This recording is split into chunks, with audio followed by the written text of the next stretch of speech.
Okay guys, welcome back to the channel. Right, with Deadpool and Wolverine out this weekend, we're going to be ranking the X-Men franchise movies from Fox. Yes people, there is 14 movies in this franchise and we're going to rank them. Coming in at number 14 we have The New Mutants. Right, this one didn't work for me whatsoever. I know the X-Men has a lot of melodrama involved, but for this one, teenage melodrama was just not doing it for me whatsoever. Pretty bland, pretty boring. Visual effects are somewhat okay near the end of the movie. The lead protagonist as well just didn't gel with this one at all. Not even Anya Taylor-Joy could save it. Number 13, we've got X-Men Origins Wolverine. What a big bag of poo this one is. The only saving grace about this one is the fact that we do have Hugh Jackman in this film as Wolverine, and that's never not a good time.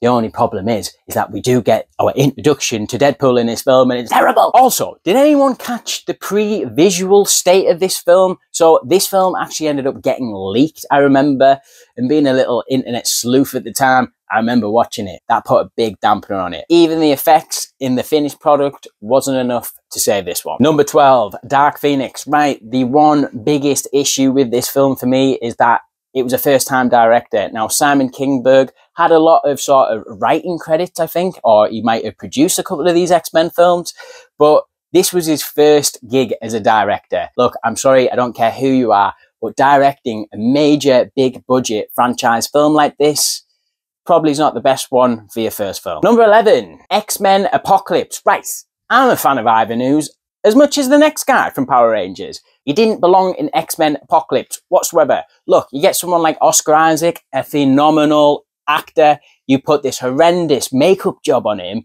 and yeah, what the hell was going on? Not good at all. I do like the fact that the X-Men do sort of come together at the end to do a bit of, you know, superhero teamwork, but they're not even in the proper costumes. They look like rejects from like the future in Terminator. Not for me, thanks. All right, number 10, X-Men The Last Stand. Right, guys, I'm sorry, bit of a guilty pleasure for me. Yes, I understand it's not a very good film whatsoever. The ending gets a bit whoa, but one thing I've always justified about that ending, it feels inherently X-Men. You know, they're there as a team, they've got the suits on, and they're fighting Magneto. What more do you want, really?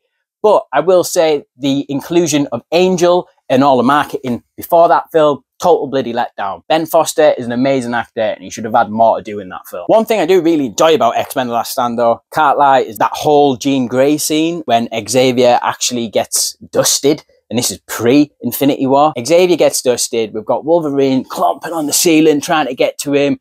We've got Jean Grey having a total fit as the Phoenix. It's really good stuff. It's a really good action scene in this house. I'm a big fan. Number 9, we've got Deadpool 2. Now, for me, this is okay, but it is a step down from the first Deadpool movie. For me, the casting of Cable, when it comes to Josh Brolin, big mistake. I think that was not that inspired, to be honest. I think they were trying to make a little bit of a slight joke when it comes to him playing Thanos in the Avengers. Nah, let's just not. Especially when you got the likes of Stephen Lang. Now, this guy could have definitely played Cable, in my opinion. I mean, look at him. Number 8, we've got The Wolverine. Now, 75% of this film is banging. The train scene, wicked. The first scene in the film, when he's like Bear Gryllsing it up, I love all that.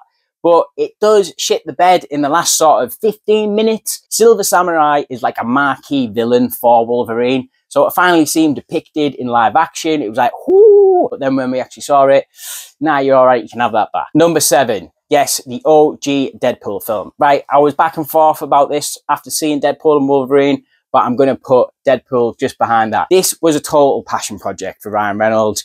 You can't blame him for leaking the footage. Some of the CGI is a little bit ropey in that first Deadpool film. I think the heart and the humour is definitely there in that film, but it's got a weak-ass villain. Still an enjoyable time. We've got number 6. Okay, yes, Deadpool and Wolverine. Go see it, folks. It is a really, really good film. I've got a few problems with it, but nothing majorly bad. Definitely recommend this one. Won't say anything more about it just to keep spoilers out of this video. Number 5, we've got the OG X-Men film. Guys, I think this is as important as the first Superman film, Batman 89, Blade, Spider-Man 02. Like, I think this is a seminal film. I think what the director did with this particular film is set a standard when it comes to the structure of these films. This had a really nice pace to it. I really like that it gets a little bit of the horror tone in there when it comes to X-Men. X-Men. I'm a big fan of this movie. I love the score. I like the ending with the Statue of Liberty. I think that's super iconic. Did anyone have the figure set with the Statue of Liberty? Awesome stuff. The film sort of means a lot to me, so that's why it's this high. Number 4, we've got X-Men Days of Future Past. Now, when this film first came out, I wasn't that hot on it because I love and adore the look of the Sentinels from the comic and from the animated series. So when you see them, the scale is a little bit off. They're a bit smaller than I'd like to be. I thought the design was really lackluster. Everything else though, the mixture of the old cast with the new cast, they get absolutely spot on, and that could have went terribly, terribly wrong. James McAvoy off against Patrick Stewart, it was just amazing. That whole scene of them both together, really, really good stuff. Michael Fassbender in this movie is coming into his own as Magneto, so I really like that aspect, like all the costumes that they wear in this one. Yeah, Days of Future Past is definitely one of the better X-Men movies. Coming in at number 3, we've got First Class. Right, I think this is excellent, whether we were talking about the villain and Kevin Bacon or the whole Hellfire Club. And I like that we get comic accurate suits in this one. I think the suits in this particular X-Men film is the best that they've looked in the entire franchise. At the end scene with the planes and Magneto, Xavier, you see the origin of how he actually lost the use of his legs. And Matthew Vaughn done an excellent job integrating a brand new cast that was supposed to be playing younger versions of a cast that we were very, very familiar with at the time.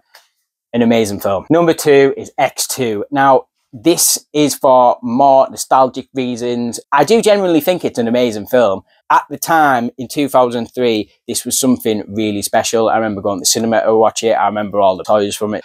We've got Brian Cox in this one, who's playing William Stryker. This is the best William Stryker adaptation I've seen in this franchise. The amazing house scene where the house gets invaded by William Stryker, and we've got Wolverine absolutely tearing it up in this scene. That's the first scene that we really sort of get ravage Wolverine. We've also got to talk about the opening to this film, because if you ask me, it's one of the best openings to any comic book movie ever, period. Even for 2003, the visual effects in this scene really hold up well today. Influential in the fact that, wow, this is some of the things that we can do with these comic book films at this point. It was seamless the way it was shot. Really epic opening. Number 1 is, quite frankly, one of the best comic book movies of all time, and that is Logan. Yes, from 2017. James Mangold somehow goes from the Wolverine to this semi-classic in my eyes when it comes to the genre. Hugh Jackman has never ever been better in the franchise. Patrick Stewart has certainly never been better in the franchise. It was really fantastic when I went in to watch this. I think it has all the heart and emotion that you need after years and years and years of watching X-Men films. Just to know little details about where they might have went and what might have happened to the X-Men. Really intriguing, cool stuff. And we've got the introduction of X-23 as well, who absolutely steals the show here. But yes, guys, that is my X-Men ranking. Obviously, with Deadpool and Wolverine coming out, I highly recommend going to watch that film, guys. Check my review out if you want to see some full thoughts on that. Subscribe, comment down below what's your favourite X-Men movie. But until then, guys, I'll see you next time.